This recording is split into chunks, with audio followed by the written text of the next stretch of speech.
siguro namin yung extra. Napakahaba talaga ng traffic. Simula po yan sa tulang talaga napakahaba na. Sabihin ko kasi pinakilala ko hindi. Parang common circle lang na pinakilala ko sa kanya. Oo, kasi napakatsi ng kainan. Nakita ko na niligawan siya. Medyo may reputation yun. Sigas, Megamall! Robinson! Fly, Guadalupe! Bad boy image. Pero mabuti pa magpakilala mo na kayo sa ating Madlang People. Sumala mo na number 1. What's up, Madlang People? Ako po si Bene, isa pong event and content director na 33 years old, taga Quezon City. Director ng mga concert. Direct, ano na mga na-direct mong concert? Mga corporate events, mga... so eventually, sabi namin, sige, let's grow apart together. Parang gano'n. Malinaw yan, pinag-usapan niyo. Opo. Ako po ata nakipag-break na din. Ikaw na, pero na-bearing ang lakwit.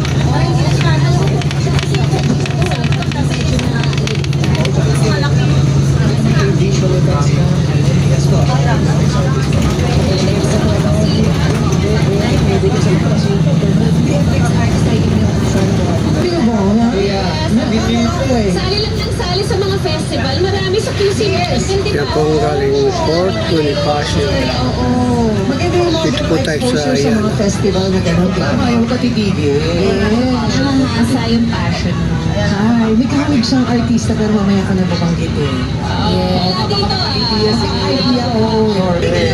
Sino nang Dito po tayo sa parking ng Ayala.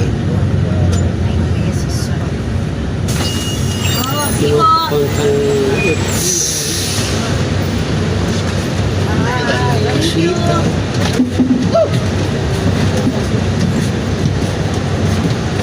Santa Rosa.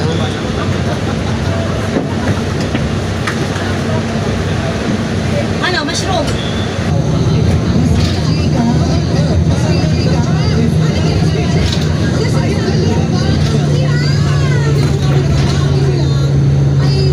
gusto niya sa bahay. Pero mas ano siya. KJ. Perfect sa iyo. Kasi baka agawin. Agyo na lang kayo. Yun na nga. Pag sa bahay. Ito, paalala lang muna kay Allen. Allen, pag ikaw ay bumaba uli, mismatch na kayo ni Norbex. Okay po. Kaya, galingan mo. Very low maintenance or in English, low maintenance, yeah. And then, siguro, the downside is, she settles for bare minimum. And then, dahil bare minimum,